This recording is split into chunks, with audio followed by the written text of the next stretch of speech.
Hello viewers, welcome to my channel Raza homeopathy. दोस्तों, पिछले video में मैंने रूमेटिक फ़ीवर के बारे में बताया था। तो दोस्तों, यही रूमेटिक फ़ीवर अगर ये कॉम्प्लिकेशंस हो जाती है, अगर ये अनट्रीटेड हो जाता है और ये गले की जो सोर थ्रोट है, ये बैक्टीरिया स्ट्रेप्टोकोकस का इन्फेक्शन अगर सही नहीं होता है तो ये बाद में जा कर के हार्ट के वॉल को ख़राब कर देता है। तो उसी बीमारी को कहते हैं rheumatic heart disease, RHA। Rheumatic heart disease का मतलब हुआ कि हार्ट के वॉल्व जो डैमेज हो गए हैं परमानेंटली, वो इसी गले की प्रॉब्लम की वजह से, जिनको इन्फेक्शन बार बार होता है और जो अच्छे से सही नहीं हुआ, तो ये इम्यून सिस्टम वीक होने की वजह से होता है। और रूमेटिक फ़ीवर के बाद और स्कारलेट फीवर के बाद ये रूमेटिक हार्ट डिजीज़ होती है, जिसमें हार्ट के वॉल्व परमानेंटली डैमेज हो जाते हैं। तो ये जो बच्चों को इन्फेक्शन होता है, 5 से 15 साल के बच्चों में ये होने के बाद ये बाद में कॉम्प्लिकेशंस आती हैं। 1 महीने के बाद या 1-2 साल 5 साल बाद भी इसके कॉम्प्लिकेशंस आते हैं। तो रूमेटिक हार्ट डिजीज़ का सिम्टम ये आएगा कि सीने में दर्द होगा, घबराहट होगी, बेचैनी होगी और सांस लेने में दर्द होगा, एंजाइना पेन होगा, कार्डियक अस्थमा होगा और प्रॉब्लम बढ़ने के बाद आपको हार्ट अटैक होगा और ब्रेन शॉक जो होता है, हार्ट शॉक की वजह से डेथ भी हो सकती है। तो ये बहुत ही सीरियस डेंजर बीमारी है और इसका कोई इलाज जो है, परमानेंट इलाज नहीं है। अगर आपके वाल्व डैमेज हो गए हैं, परमानेंटली ख़राब हो गए हैं, तो इसका इलाज ऑपरेशन है।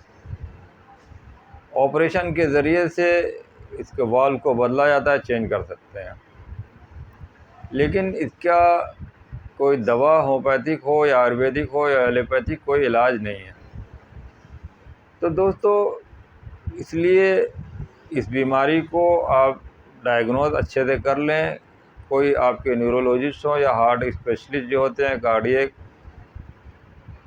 कार्डियोलॉजी जो होते हैं, उनको आप ये बीमारी के बारे में बताइए, दिखलाइए कि आपको जो शुरुआती सिम्टम ये आएंगे कि आपको जो स्कारलेट फीवर हुआ या आपके जो रूमेटिक फ़ीवर हुआ, उसके बाद से आपको जो है सांस फूल रही है, सीने में दर्द हो रहा है, घबराहट हो रही है या कमज़ोरी आ रही है, इन्फेक्शन बार बार हो रहा है, आपको बीपी हाई लो हो रहा है, बीपी की शिकायत हो रही है, तो उसमें आप कार्डियोलॉजिस्ट को ज़रूर दिखलाएं। तो उसका प्रॉपर पूरा चेकअप करवाएं, ईसीजी कराएं। ईसीजी की रिपोर्ट भी आपकी नॉर्मल नहीं आएगी, तो लब डप जो ईसीजी की आवाज़ नॉर्मल होती है, लब डप ये नॉर्मल होती है। अगर ईसीजी में लब लब लब लब लब डप लब लब लब लब लब डप इस तरह के साउंड आ रहे हैं, तो समझिए आपके हार्ट की प्रॉब्लम है, हार्ट के वॉल्व में खराबी है। तो इसलिए ईसीजी की रिपोर्ट कराने के बाद और भी फर्दर टेस्ट होते हैं, वो आपके जो हार्ट स्पेशलिस्ट हैं वो ही आपको कराते हैं। इसका इलाज तो बहुत दावा लोग करते हैं, लेकिन मैंने आज तक अभी ऐसा कोई केस ठीक नहीं किया है। मैं सच्चाई से बताता हूँ कि जो वॉल्व ख़राब हो गए हैं, तो मैं केस मेरे पास आते हैं तो मैं फ़ौरन रेफ़र कर देता हूँ। हालांकि अभी मॉडर्न होम्योपैथिक में बहुत सारे इलाज हो रहे हैं, यहाँ पे बहुत सारी अनक्यूरेबल डिजीज़ का इलाज हो रहा है, तो इसमें वॉल्व का भी इलाज हो रहा है।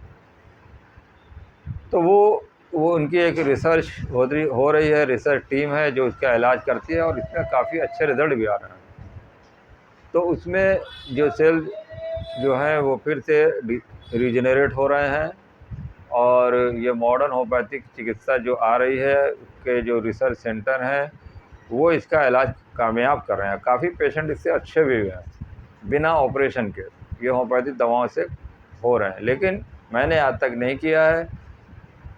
और जो आप अपने नज़दीकी होम्योपैथ हैं उनसे मशवरा करें, या कोई सीनियर डॉक्टर हैं उनसे आप पता करें कि मॉडर्न होम्योपैथिक में जो इलाज हो रहा है, वो जो रिसर्च सेंटर हैं उनसे आप कांटेक्ट करके आप इसके बारे में करें। लेकिन इसके बारे में मैं कंप्लीट नहीं बता सकता कि क्या इलाज है कि नहीं, लेकिन दावा हो रहा है और कामयाब इलाज है, इस तरह के पेशेंट अच्छे हुए हैं। तो दोस्तों ये एक शॉर्ट समरी थी रूमेटिक हार्ट डिजीज़ के बारे में, और इसके बारे में कोई भी इंक्वायरी हो तो आप मेरे कमेंट बॉक्स में ज़रूर लिखें, और इस वीडियो को लाइक करें, शेयर करें और चैनल को सब्सक्राइब कर लें। Okay, thank you, be happy, be healthy.